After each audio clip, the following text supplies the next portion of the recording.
이 거대한 구렁이는 사람을 잡아먹으러 온 것이 아닙니다. 성난 이빨 뒤에 감춰진 것은 피비린내 나는 살기가 아닌 자신을 구해준 은인을 향한 깊은 보은이었습니다. 20년 전 불길 속에서 작은 뱀 한 마리를 구한 선비가 있었습니다. 그리고 오늘 은인이 피를 흘리자 영물은 용이 되기를 포기하고 복수를 선택했습니다. 조선시대 야담 중 가장 극적이라는 구렁이의 보은과 승천 이야기 지금 시작합니다. 때는 조선 초기 강원도 깊은 골짜기에 마음씨 착한 선비 김씨가 살고 있었습니다. 그는 가난했지만 산의 생명들을 소중히 여기며 평화로운 나날을 보냈습니다. 아침이면 책을 읽고 저녁이면 산새들에게 모이를 주는 것이 그의 유일한 낙이었습니다. 비록 입에 풀칠하기도 힘든 형편이었지만 김씨는 늘 감사하는 마음으로 하루하루를 살아갔습니다. 그의 작은 초가집은 산 중턱에 자리 잡고 있었는데 겨울에는 눈이 허리까지 쌓이고 여름에는 폭우가 쏟아지는 험한 곳이었습니다. 그의 초라한 한옥 마당에는 아침 햇살이 따스하게 내려앉곤 했습니다. 김씨는 마당을 쓸며 작은 벌레 하나도 해치지 않으려 조심스레 비켜주곤 했지요. 모든 생명은 하늘이 내린 것이니 함부로 대해서는 안 되느니라. 이것이 그의 평소 지론이었습니다.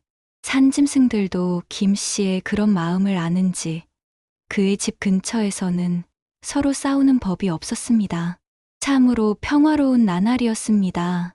마을 사람들은 김씨를 산속의 성인디라 부르며 존경했습니다. 비록 가난하지만 그의 마음만큼은 누구보다 부유했기 때문입니다. 김씨는 젊은 시절 과거를 보려 했으나 집안이 가난하여 공부를 계속할 수 없었습니다. 부모님이 일찍 돌아가시고 형제도 없이 홀로 남게 된 그는 세상과 등지고 이 깊은 산골로 들어온 것입니다. 처음에는 세상에 대한 원망도 있었습니다. 왜 나는 이렇게 가난하게 태어났는가? 왜 나는 다른 사람들처럼 편안한 삶을 살 수 없는가? 하지만 산속에서 지내며 자연을 관찰하면서 김씨는 깨달음을 얻었습니다. 진정한 행복은 재물이 아니라 마음의 평화에 있다는 것을, 그리고 모든 생명이 소중하다는 것을. 김씨의 하루 일과는 규칙적이었습니다. 동이 트면 일어나 샘물로 세수를 하고 간단한 아침 식사를 마친 뒤 책을 읽었습니다. 점심때가 되면 산을 거닐며 약초를 캐거나 나무를 하고 저녁에는 다시 책을 읽다가 일찍 잠자리에 들었습니다.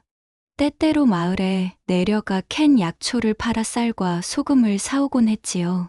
그의 삶은 단순했지만 충만했습니다. 책 속의 성현들과 대화하고 자연 속의 생명들과 교감하며 고요한 마음으로 하루하루를 살아가는 것. 그것이 김씨가 선택한 삶의 방식이었습니다. 봄이 오면 김씨는 산나무를 캐러 다녔습니다. 고사리, 두릅, 냉이, 자연이 주는 선물들을 조금씩만 채취했습니다. 너무 많이 가져가면 내년에는 자라지 못하느니라. 그는 항상 뿌리를 남겨두고 씨앗이 퍼질 수 있도록 했습니다.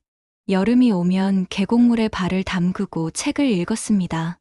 시원한 바람과 물소리가 천연의 음악이 되어주었지요. 가을에는 도토리와 밤을 주워 겨울을 준비했습니다. 그리고 겨울에는 깊은 눈 속에서 홀로 명상하며 지냈습니다. 사계절이 바뀌는 것을 보며 김씨는 삶의 이치를 배웠습니다. 그러던 어느 봄날 갑작스레 산불이 일어났습니다. 건조한 날씨가 계속되던 중 어디선가 작은 불씨가 튀었고 그것이 순식간에 산 전체로 번진 것입니다. 타닥타닥 나무가 타들어가는 소리가 골짜기에 울려 퍼졌습니다.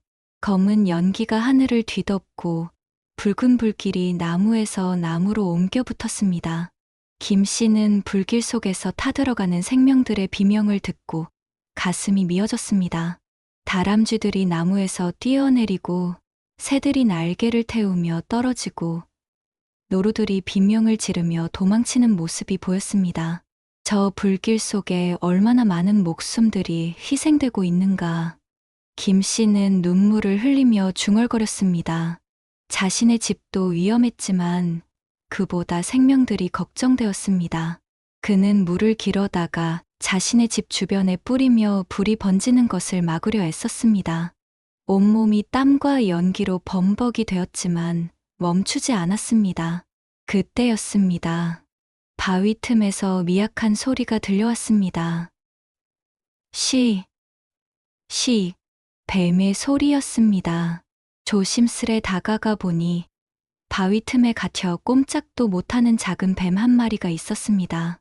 불길이 점점 가까이 다가오고 있었고 뱀은 공포에 떨며 몸을 움츠리고 있었습니다. 이 작은 것이 어찌된 일인고. 김 씨는 주저없이 불길 속으로 뛰어들었습니다. 주변 사람이었다면 말렸을 것입니다.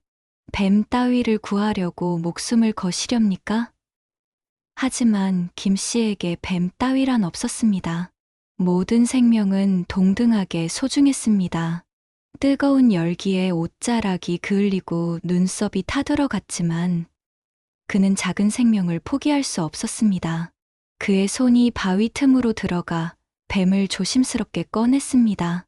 뱀의 몸은 뜨겁게 달아올라 있었고 곳곳에 화상을 입은 흔적이 보였습니다. 괜찮다. 괜찮아. 내가 구해주마. 이제 안전하단다. 김 씨는 뱀에게 말을 걸며 조심스럽게 품에 안았습니다. 뱀은 김 씨의 손 안에서 가늘게 떨고 있었습니다. 김 씨는 불길을 피해 빠르게 집으로 돌아왔습니다. 집에 도착하자마자 그는 즉시 뱀을 돌보기 시작했습니다. 먼저 깨끗한 물에 뱀을 담가 열기를 식혔습니다. 그리고 산에서 직접 캔 약초를 빻기 시작했습니다. 화상에 좋다는 질경이, 감초, 그리고 소염 효과가 있는 민들레 뿌리를 섞어 반죽처럼 만들었습니다. 김 씨는 이 약초 반죽을 뱀의 상처에 조심스럽게 발라주었습니다. 뱀은 처음에는 경계하는 듯했지만 곧 김 씨의 손길이 자신을 해치려는 것이 아님을 알아차린 듯 가만히 있었습니다. 아프겠구나. 조금만 참거라. 금방 나을 것이니라. 김 씨의 목소리는 부드러웠습니다. 마치 아픈 아이를 돌보는 아버지 같았습니다. 밤이 깊어갔지만 김 씨는 한숨도 자지 않고 뱀을 돌보았습니다. 2시간마다 상처를 확인하고 약을 다시 발라주었습니다. 물도 조금씩 먹여주었습니다. 다음 날 아침, 뱀의 상태가 조금 나아진 것처럼 보였습니다. 어제까지만 해도 축 늘어져 있던 몸에 조금씩 힘이 돌아오고 있었습니다. 다행이구나. 내가 살아나는구나. 김 씨는 안도의 한숨을 쉬었습니다. 그는 계속해서 정성껏 뱀을 돌보았습니다. 작은 벌레를 잡아다 먹이기도 하고 햇볕이 따뜻한 마당에 내다 놓아 기력을 회복하도록 도왔습니다. 일주일쯤 지나자 뱀은 완전히 회복되었습니다. 상처도 거의 다 아물었고 움직임도 활발해졌습니다. 뱀은 김 씨의 정성 덕분에 기력을 회복했습니다. 그런데 이상한 일이 벌어지기 시작했습니다. 뱀은 보통의 뱀들과는 달리 아주 빠른 속도로 자라났습니다. 처음에는 손가락 굵기였던 것이 일주일 만에 팔뚝만 해졌습니다. 한 달이 지나자 사람의 허리둘레만큼 굵어졌습니다.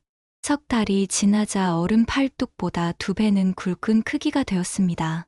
이것은 범상치 않은 생명이로구나. 김 씨는 이 뱀이 보통 뱀이 아닌 영물임을 직감했습니다. 뱀의 비늘은 보통 뱀과 달리 은은한 광채를 뿜어냈습니다. 햇빛을 받으면 푸른빛, 녹색빛, 때로는 금빛까지 반짝였습니다. 눈빛은 마치 사람처럼 영특해 보였습니다. 김 씨가 말을 걸면 고개를 끄덕이는 것 같았고, 화가 나면 눈을 부릅뜨고, 기분이 좋으면 꼬리를 살랑살랑 흔들었습니다. 보통 뱀들은 사람을 보면 도망가거나 위협하는데 이 뱀은 김 씨를 따랐습니다. 마치 강아지처럼 김 씨가 가는 곳마다 따라다녔습니다. 산에 나무를 캐러 가면 뒤따라왔고, 물을 길러 가면 함께 갔습니다. 구렁이는 김 씨의 집 처마 밑에 자리를 잡았습니다. 낮에는 조용히 지붕에서 쉬고, 밤이면 집 주변을 순찰하듯 맴돌았습니다. 신기하게도 구렁이가 머문 이후로 야생 동물들이 함부로 마당에 접근하지 못했습니다. 전에는 가끔 멧돼지가 내려와 마당을 어지럽히곤 했는데, 이제는 그런 일이 전혀 없었습니다. 독사나 해로운 벌레들도 자취를 감췄습니다. 쥐들도 곳간에 얼씬도 하지 않았습니다. 고맙구나. 내가 나를 지켜주는구나. 김 씨는 이 기묘한 동반자에게 깊은 고마움을 느꼈습니다. 마치 보이지 않는 수호신이 곁에 있는 것 같았습니다. 어느 날은 김 씨가 산에서 발을 헛디뎌 넘어질 뻔했는데 구렁이가 재빠르게 나타나 몸으로 받쳐주기도 했습니다. 또 어느 날은 독버섯을 캐려던 김 씨 앞을 막아서며 위험을 알려주기도 했습니다. 구렁이는 단순한 짐승이 아니었습니다. 지혜롭고 영특한 존재였습니다. 김 씨는 점점 더 구렁이에게 애착을 느꼈습니다. 그리고 구렁이도 김 씨를 어미처럼, 아니 은인으로 여기는 것이 분명했습니다. 김 씨는 구렁이와 대화를 나누듯 마음을 털어놓기 시작했습니다. 오늘은 참 좋은 날이었네. 햇살도 따뜻하고 새들도 노래를 불렀지. 산나물도 많이 캤고. 구렁이는 말없이 고개를 끄덕이는 듯 했습니다. 내가 곁에 있으니 외롭지 않구나. 참으로 고맙다. 혼자 사는 외로움을 이 영물이 채워주고 있었습니다. 밤마다 촛불을 켜고 책을 읽을 때면 구렁이도 처마 밑에서 고요히 듣고 있는 것만 같았습니다. 김 씨가 시를 읊으면 구렁이도 몸을 흔들며 반응했습니다. 너는 참으로 신령스러운 존재로구나. 언젠가는 용이 되어 하늘로 오를 것이니라. 김 씨는 구렁이의 앞날을 축복했습니다. 옛 서책에서 읽었던 내용이 떠올랐습니다. 오래된 뱀이 수련을 거듭하면 구렁이가 되고, 구렁이가 더 수련하면 이무기가 되며, 이무기가 천년을 수련하면 용이 되어 하늘로 승천한다는 이야기. 내가 보기에 넌 이미 영물의 경지에 올랐구나. 아마 100년은 수련한 것이 아닐까? 물론 김 씨는 구렁이의 정확한 나이를 알 수 없었지만 그 신령한 기운을 보아 범상치 않음은 분명했습니다. 계절이 또 바뀌었습니다. 봄이 가고 여름이 왔고 여름이 가고 가을이 왔습니다. 구렁이는 계속 자랐습니다. 이제는 어른 허벅지만큼 굵어졌고 길이는 5발은 되어 보였습니다. 일반 구렁이로는 상상할 수 없는 크기였습니다. 하지만 그 거대한 몸집에도 불구하고 움직임은 우아하고 조용했습니다. 마치 바람처럼 소리 없이 움직였습니다. 밤에 달빛을 받은 구렁이의 비늘은 정말로 아름다웠습니다. 마치 보석 같았습니다. 김 씨는 가끔 이런 생각을 했습니다. 이 구렁이가 정말 용이 된다면 그 모습은 얼마나 장엄할까?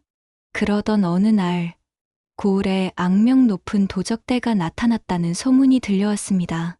김 씨가 한 달에 한 번씩 마을에 내려가 약초를 팔 때였습니다.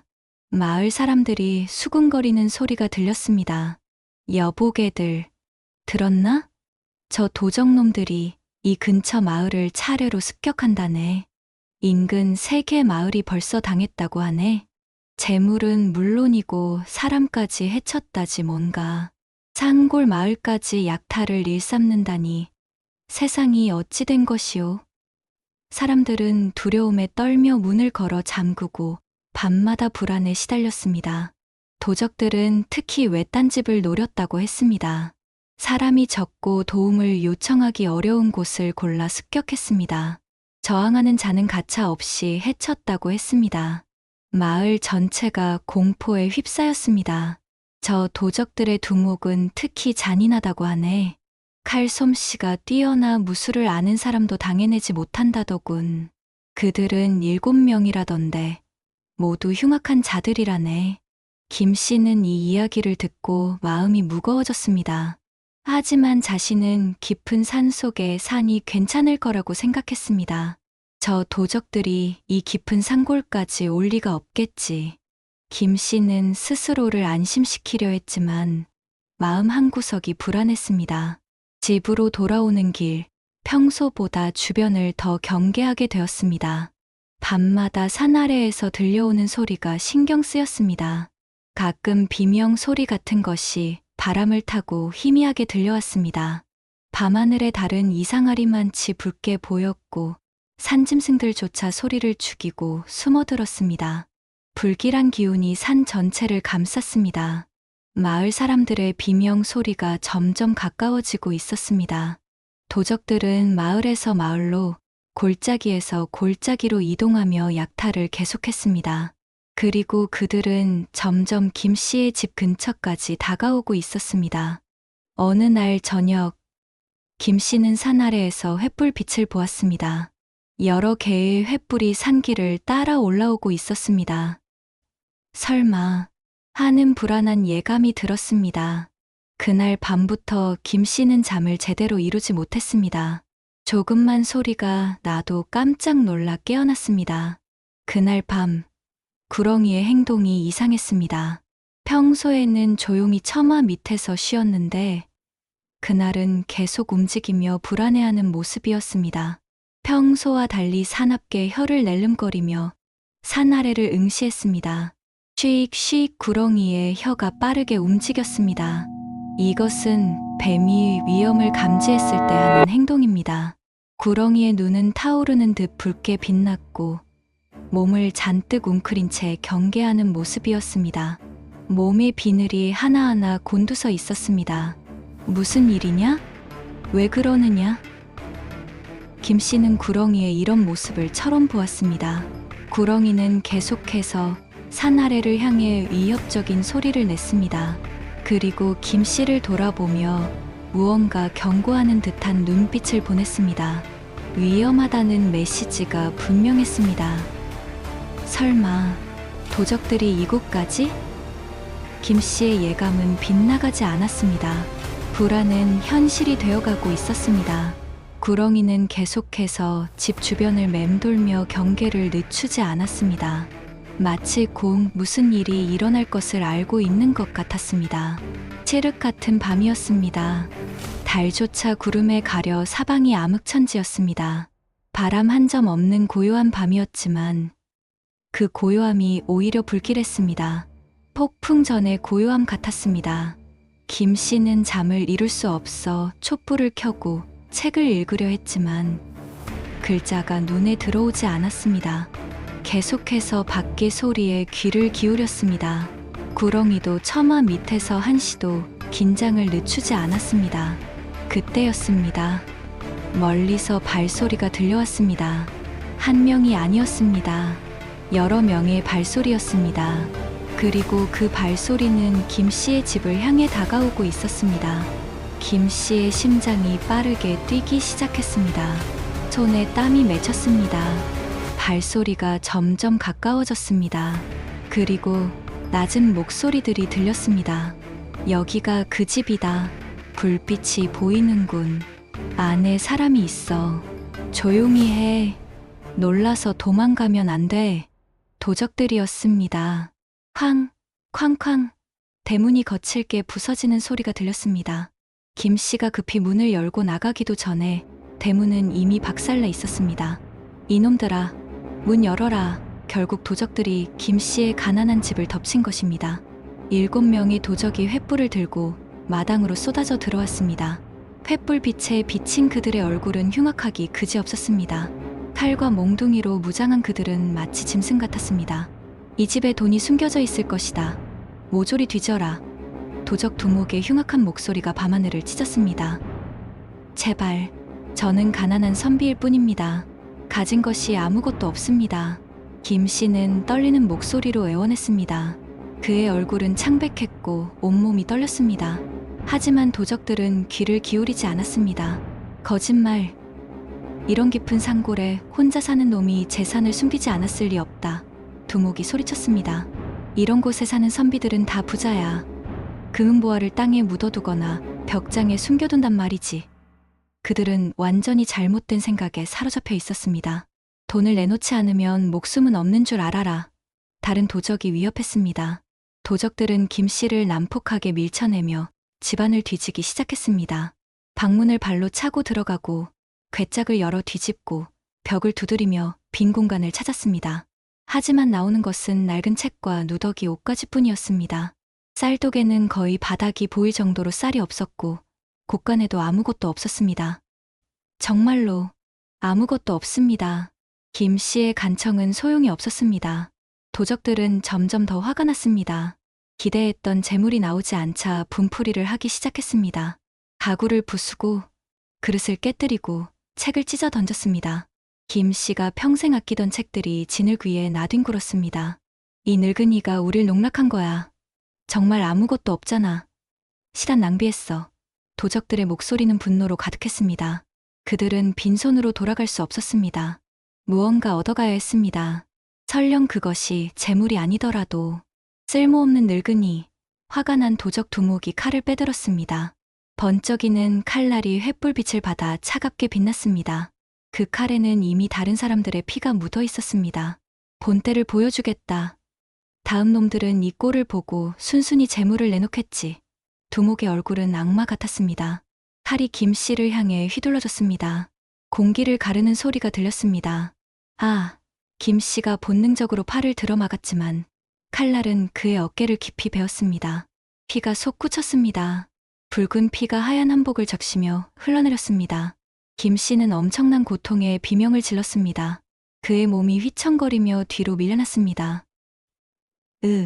두 번째 칼질이 날아왔습니다. 이번에는 가슴을 향해. 김 씨는 피하려 했지만 이미 늦었습니다. 칼날이 그의 가슴을 스쳤습니다. 깊은 상처는 아니었지만 피가 계속 흘렀습니다. 김 씨는 그대로 마당 바닥에 쓰러졌습니다.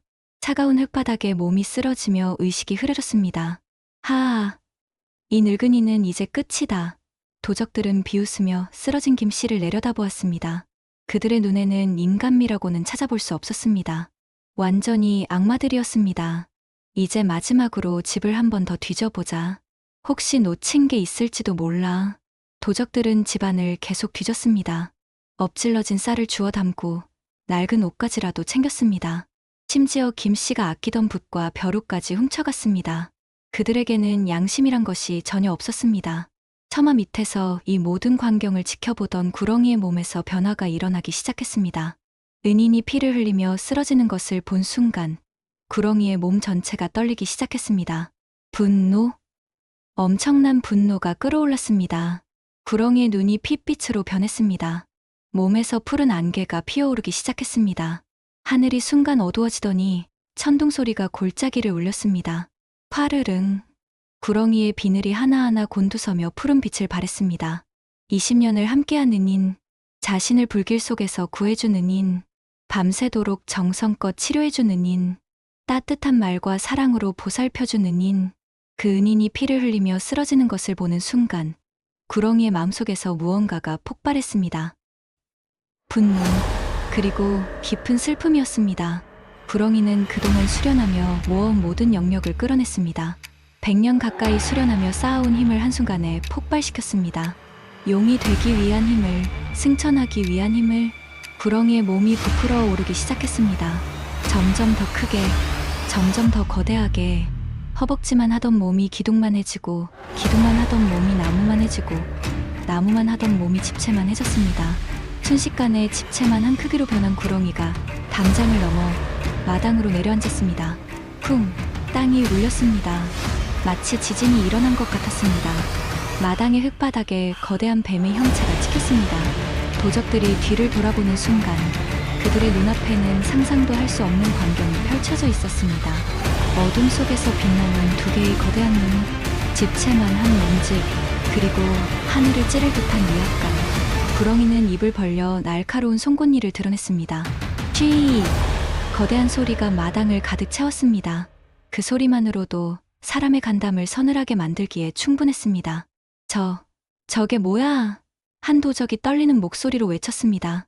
그의 얼굴은 창백하게 질렸고 온몸이 떨렸습니다. 괴물이다. 다른 도적이 비명을 질렀습니다. 도망쳐. 또 다른 도적이 소리쳤습니다. 도적들은 난생 처음 보는 거대한 괴물의 등장에 사색이 되어 도망치려 했습니다. 그들이 그동안 수많은 사람들을 위협하고 해쳤지만 이런 존재는 처음이었습니다. 횃불을 떨어뜨리고 칼을 버리고 그들은 정신없이 대문을 향해 달렸습니다. 하지만 구렁이는 그들을 놓아줄 생각이 없었습니다. 은인을 해친 자들, 작은 생명 하나 소중히 여기던 선한 사람을 칼로 벤 자들, 아무 죄 없는 사람에게 고통을 준 자들, 용서할 수 없었습니다. 절대로 용서할 수 없었습니다. 구렁이의 머릿속에는 오직 한 가지 생각뿐이었습니다. 복수, 은인을 위한 복수. 휘익! 구렁이가 거대한 꼬리를 휘둘렀습니다. 휙 공기를 가르는 소리와 함께 꼬리가 도적들을 향해 날아갔습니다. 순식간에 3명의 도적이 공중으로 날아갔습니다. 으악! 비명과 함께 그들의 몸이 담장에 부딪혔습니다. 쿵! 쿵! 쿵! 3명 모두 그대로 정신을 잃고 쓰러졌습니다. 나머지 4명의 도적은 더욱 필사적으로 도망쳤습니다. 하지만 구렁이는 그들보다 빨랐습니다. 번개처럼 몸을 움직여 대문 앞을 막아섰습니다. 도망갈 길이 없었습니다. 살려주시오. 용서해 주시오. 도적들의 애원이 밤하늘에 울려 퍼졌습니다. 그들은 무릎을 꿇고 손을 모아 빌었습니다. 하지만 구렁이는 멈추지 않았습니다. 구렁이는 번개처럼 빠른 움직임으로 도적들을 하나씩 제압했습니다. 거대한 몸으로 한 명을 휘감아 움직이지 못하게 하고 꼬르로 다른 한 명을 쓸어버리고 머리로 또 다른 한 명을 들이받았습니다. 도적들은 그저 인형처럼 나뒹굴 뿐이었습니다. 그 어떤 저항도 통하지 않았습니다. 칼로 배려해도 구렁이의 비늘은 쇠처럼 단단했습니다. 몽둥이로 쳐도 끄떡하지 않았습니다. 구렁이는 이미 범상한 짐승이 아니었습니다. 영물이었습니다. 은인을 직접 해친 두목을 향해서는 특히 무자비했습니다. 구렁이는 재빠르게 움직여 두목의 앞을 가로막았습니다. 구렁이의 거대한 머리가 두목 바로 앞에 나타났고 붉게 타오르는 눈이 그를 노려보았습니다. 두목은 그 눈빛을 보는 순간 모든 것을 깨달았습니다. 자신이 얼마나 큰 잘못을 저질렀는지, 자신이 해친 사람이 얼마나 소중한 사람이었는지. 하지만 이미 늦었습니다. 제발. 두목의 목소리는 더 이상 나오지 않았습니다. 구렁이의 입에서 뜨거운 숨이 뿜어져 나왔습니다. 그 숨결만으로도 두목의 얼굴이 화끈거렸습니다. 구렁이는 천천히 입을 벌렸습니다. 날카로운 송곳니가 달빛을 받아 번쩍였습니다. 두목은 눈을 감았습니다. 이제 끝이라고 생각했습니다. 하지만 구렁이는 그를 물지 않았습니다. 대신 거대한 머리로 그를 세게 들이받았습니다. 두목의 몸이 공중으로 날아가 나무에 부딪혔습니다. 쿵! 그도 정신을 잃고 쓰러졌습니다. 구렁이는 그들을 죽이지 않았습니다. 단지 무력화시켰을 뿐입니다. 순식간에 아수라장이 된 마당에는 정적만이 감돌았습니다. 7명의 도적은 모두 혼절하거나 정신을 잃고 바닥에 나뒹굴고 있었습니다. 마당 곳곳에는 그들이 떨어뜨린 물건들만 어지럽게 흩어져 있었습니다.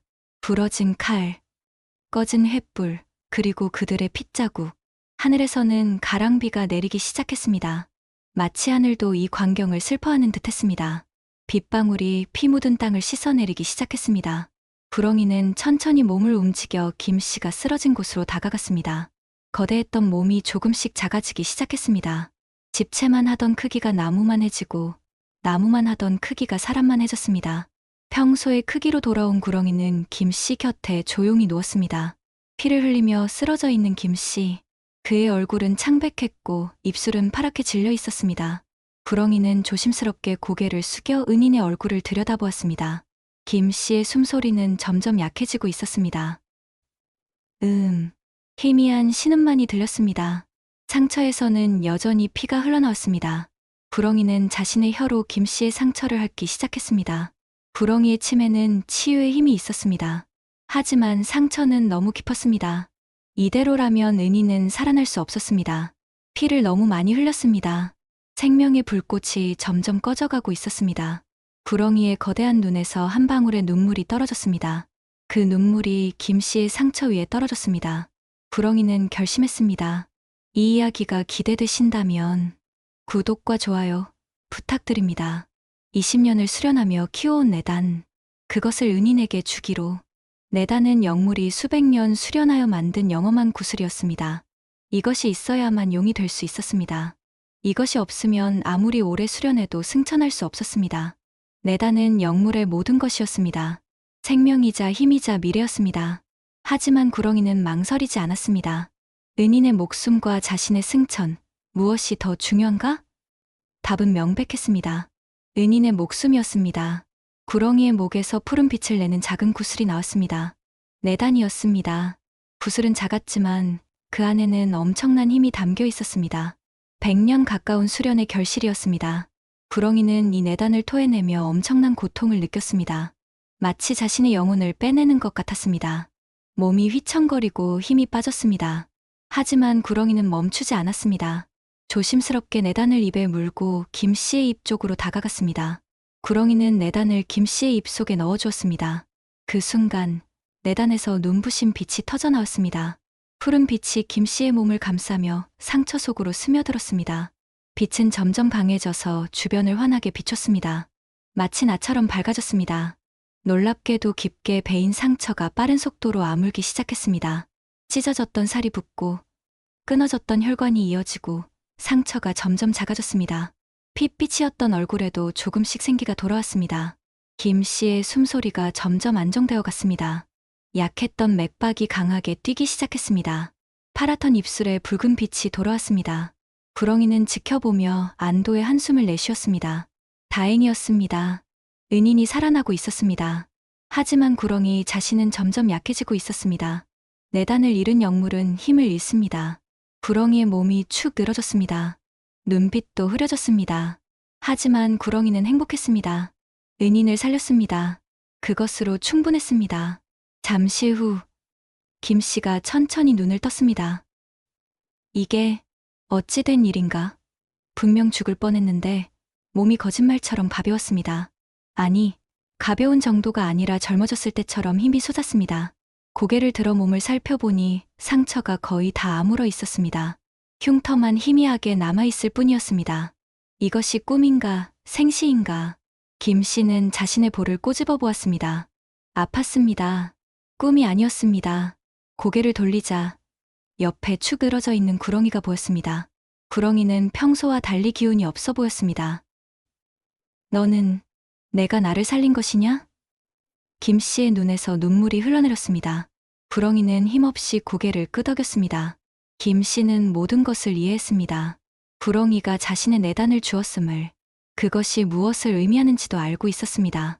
고맙다. 정말 고맙구나. 김 씨는 구렁이의 머리를 쓰다듬었습니다.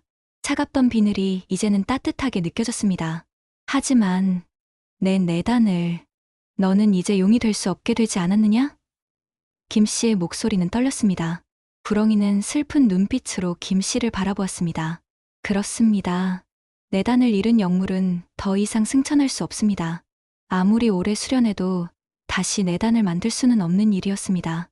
구렁이의 꿈은 사라진 것입니다. 용이 되어 하늘로 오르는 꿈, 구름을 타고 바다를 건너는 꿈, 모든 것이 끝났습니다. 하지만 구렁이는 후회하지 않았습니다. 은인을 살렸습니다.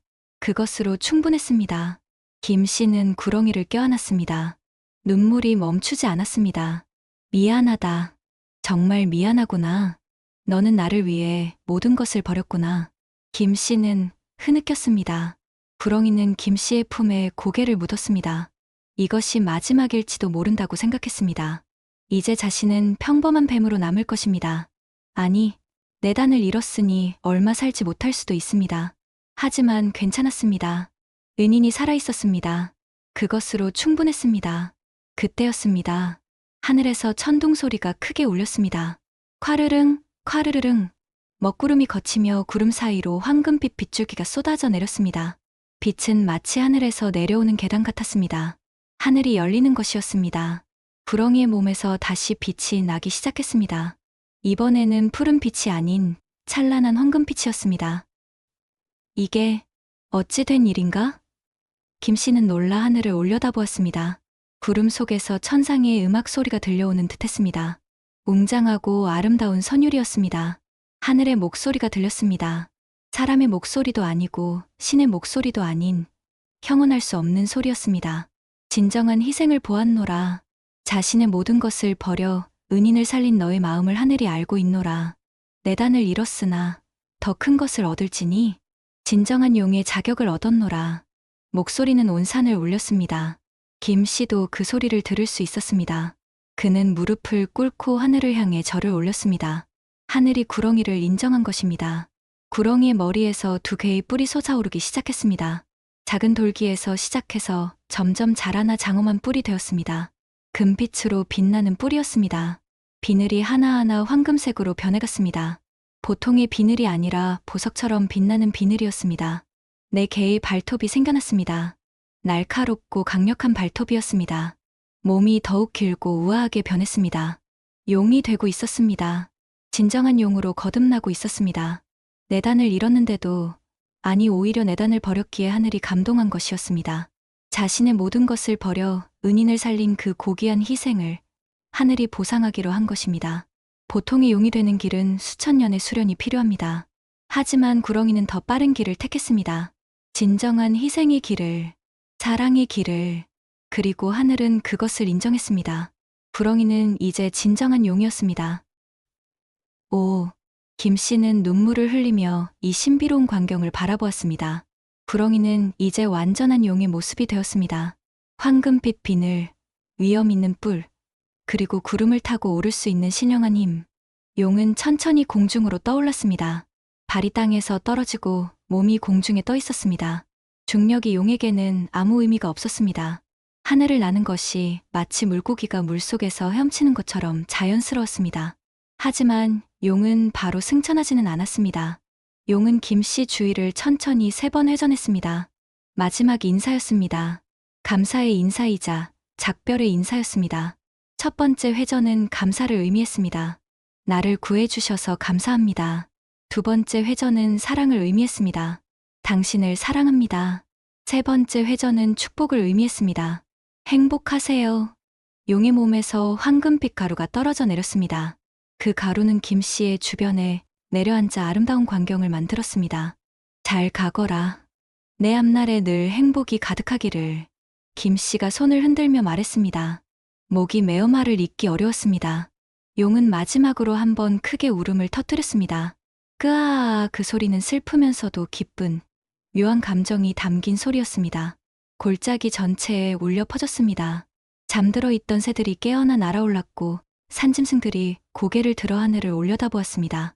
모두가 이 역사적인 순간을 목격하고 있었습니다.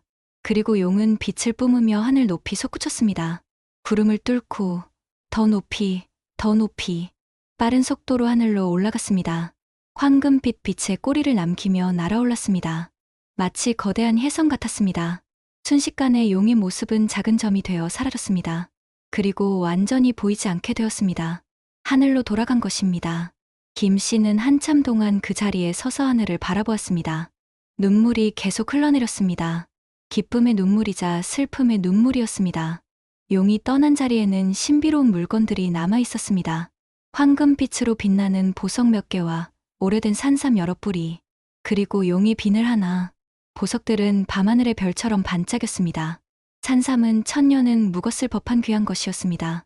용의 비늘은 손바닥만 했고 황금빛으로 빛났습니다. 김 씨가 평생 먹고 살 수 있을 만큼의 재물이었습니다. 이것까지 내가 남겨준 것이냐. 김 씨는 다시 한번 눈물을 흘렸습니다. 용은 마지막까지 은인을 걱정한 것입니다. 도적들에게 집이 엉망이 되고 상처까지 입은 은인이 걱정되었던 것입니다. 그래서 마지막으로 이 선물을 남긴 것입니다. 김 씨는 조심스럽게 용의 비늘을 손에 들었습니다. 그것은 따뜻했습니다. 마치 살아있는 것처럼 따뜻한 온기가 느껴졌습니다.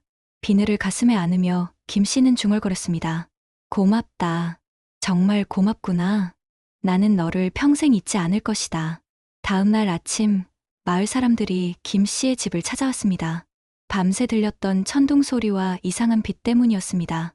산 아래 마을에서도 그 광경이 보였던 것입니다. 김 어른, 괜찮으신가요? 어젯밤 무슨 일이 있었습니까? 사람들은 마당의 어지러운 모습을 보고 놀랐습니다. 도적들이 떨어뜨린 물건들, 부서진 담장, 그리고 바닥에 난 거대한 흔적들. 특히 그 거대한 뱀 자국 같은 흔적을 보고는 모두 입을 다물지 못했습니다. 그리고 마당 한켠에 묶여있는 7명의 도적들을 보고는 더욱 놀랐습니다. 김 씨가 새벽에 깨어나 그들을 묶어둔 것입니다. 도적들은 아직도 기절해 있거나 두려움에 떨고 있었습니다. 저 도적놈들이 어떻게 된 겁니까? 마을 사람들이 물었습니다. 김 씨는 조용히 미소를 지으며 말했습니다. 하늘이 도우셨습니다. 그의 얼굴은 평화로웠습니다. 어젯밤의 상처는 거의 다 나아 있었고 오히려 전보다 더 건강해 보였습니다. 김 씨는 사람들에게 모든 이야기를 들려주었습니다.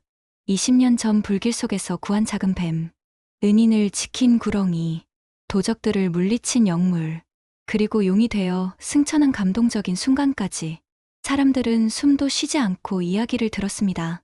그런 일이 짐승도 은혜를 저리 갚는데 정말 신기한 일입니다. 모두가 감탄했습니다. 특히 용이 비늘을 보고는 모두 무릎을 꿇었습니다. 신령한 물건이었기 때문입니다. 그날 이후 이 이야기는 온 고을에 퍼져나갔습니다. 아니, 고을을 넘어 전국으로 퍼져나갔습니다. 강원도에서 용이 승천했다더라. 선비가 구한 뱀이 은혜를 갚고 용이 되었다더라. 사람들은 이 이야기를 듣고 감동했습니다. 어떤 이는 눈물을 흘렸고 어떤 이는 자신의 행동을 반성했습니다. 이 이야기는 사람들에게 많은 것을 가르쳐 주었습니다.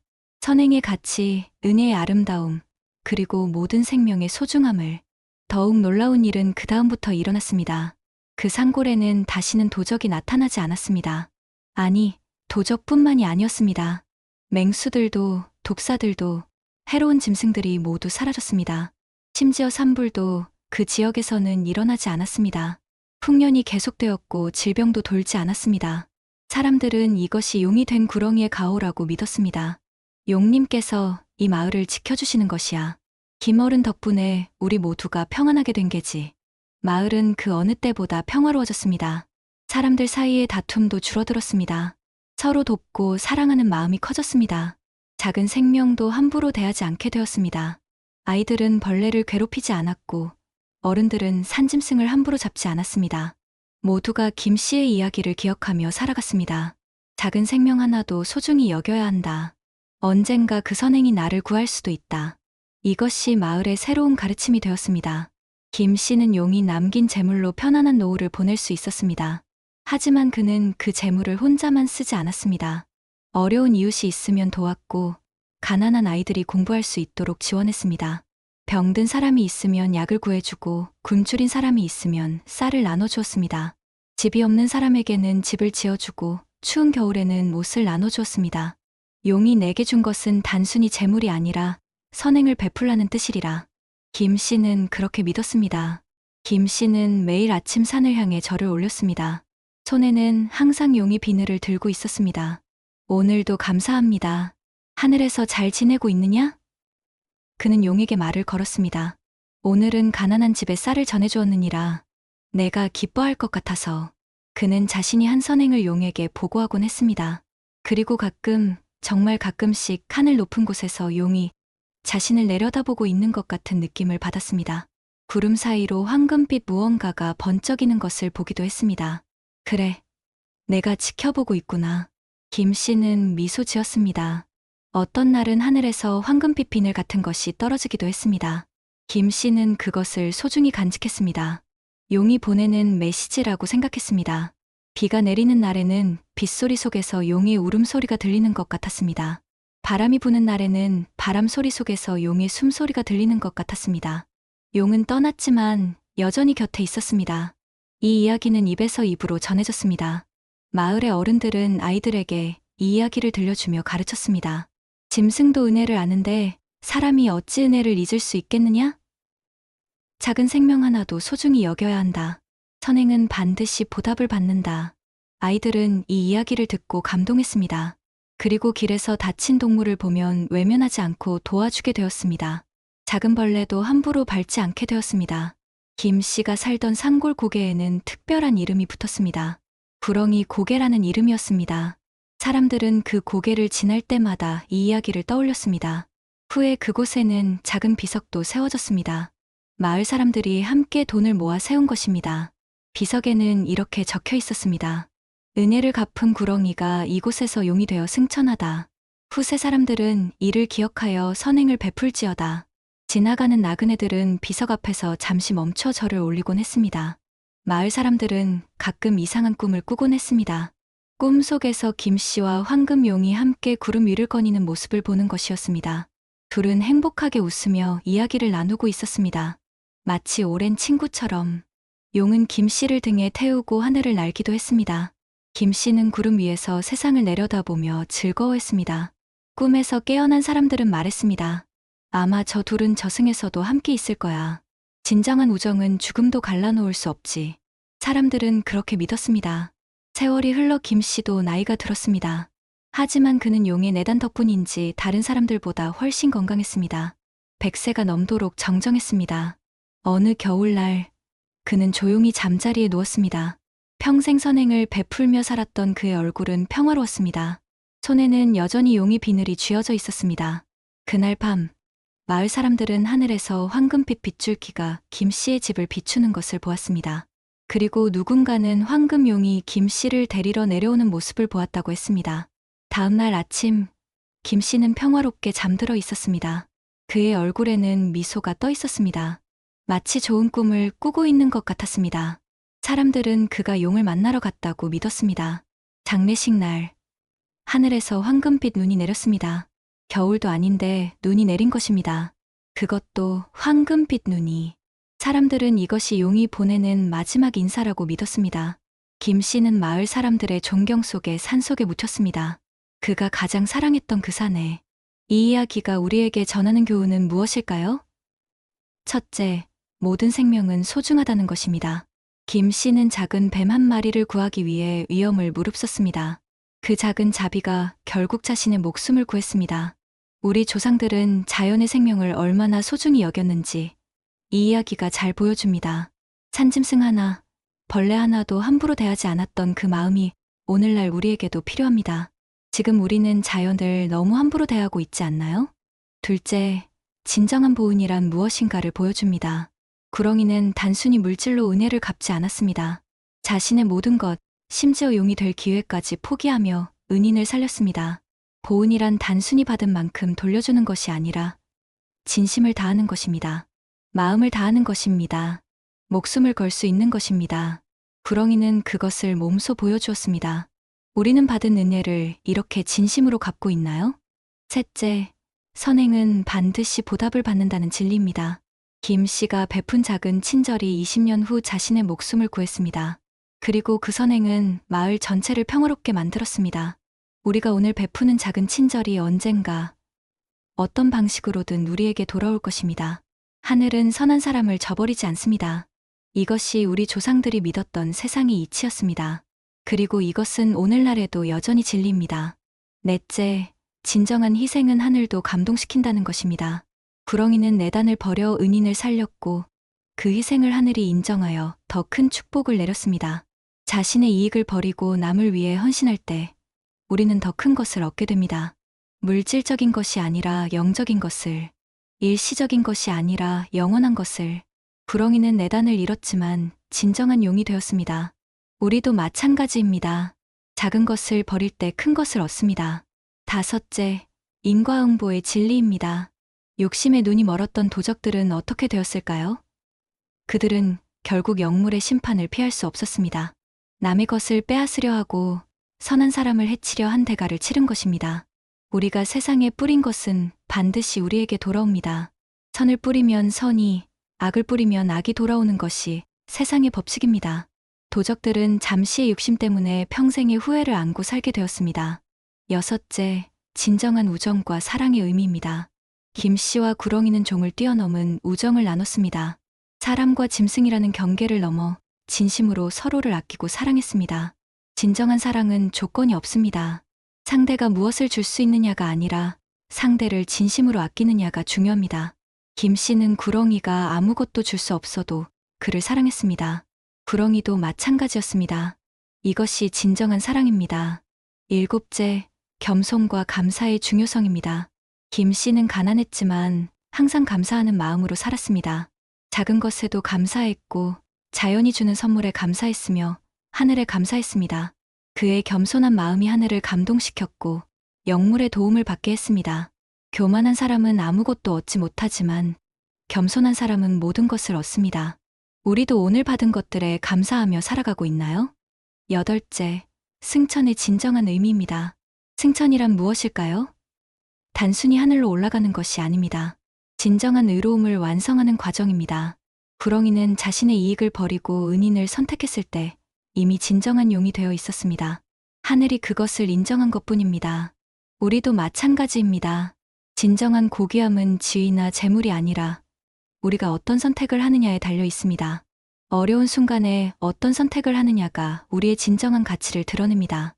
아홉째, 기다림과 인내의 가치입니다. 구렁이는 20년을 기다렸습니다.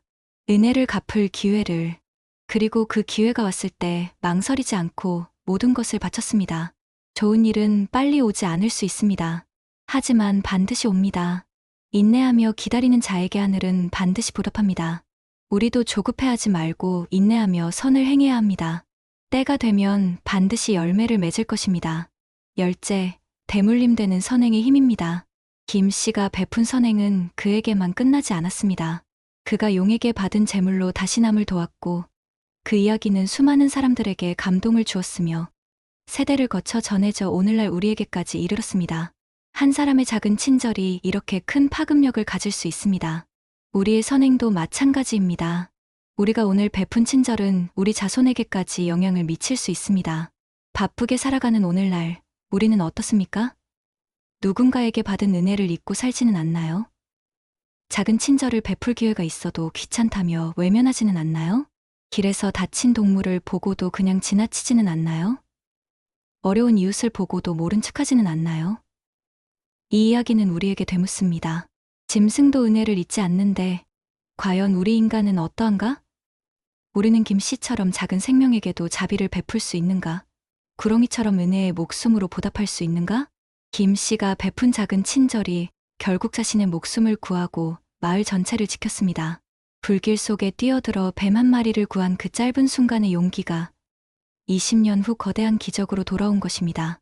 이것이 선행의 힘입니다. 우리가 오늘 베푸는 작은 친절도 언젠가는 싹을 틔우고 꽃을 피울 것입니다. 그것이 언제일지, 어떤 모습일지는 아무도 모릅니다. 하지만 반드시 돌아옵니다. 이것을 믿고 오늘도 선행을 실천하며 살아가야 합니다.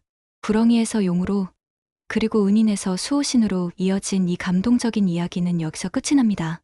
하지만 그 의미는 끝나지 않습니다. 수백 년이 지난 지금도 이 이야기는 우리 가슴 속에 살아 숨쉬고 있습니다.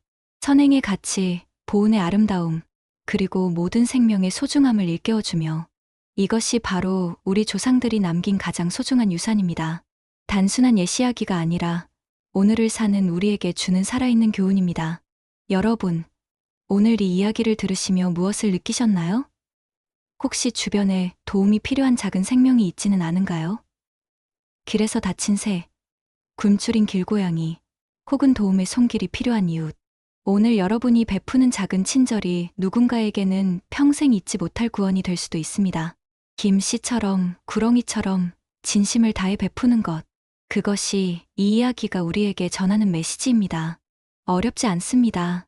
그냥 마음을 열고 조금만 관심을 기울이면 됩니다. 당신의 작은 친절이 기적이 됩니다. 당신이 오늘 구한 작은 생명이 언젠가 당신을 구할 수도 있습니다. 세상은 우리가 생각하는 것보다 신비롭고 은혜는 우리가 생각하는 것보다 더 큰 힘을 가지고 있습니다. 하늘은 선한 사람을 저버리지 않습니다. 이것을 믿고 오늘도 작은 선행을 실천하며 살아가시기 바랍니다. 그 작은 선행이 모여 이 세상을 더 아름답게 만들 것입니다. 그리고 언젠가 그것은 반드시 여러분에게 돌아올 것입니다. 오늘 이야기가 감동적이었다면 구독과 좋아요 부탁드립니다. 여러분의 작은 관심이 더 좋은 이야기를 만드는 힘이 됩니다. 조선시대 우리 조상들이 남긴 감동적인 야담과 실화를 앞으로도 계속 전해드리겠습니다. 다음에는 또 어떤 놀라운 이야기로 찾아뵐까요? 은혜를 갚은 호랑이의 이야기도 있고 소자를 도운 학의 이야기도 있습니다. 기대해 주세요. 시청해 주셔서 진심으로 감사합니다. 여러분 모두 행복하시고 늘 좋은 일만 가득하시기를 기원합니다. 작은 친절을 베푸는 하루 되시기 바랍니다.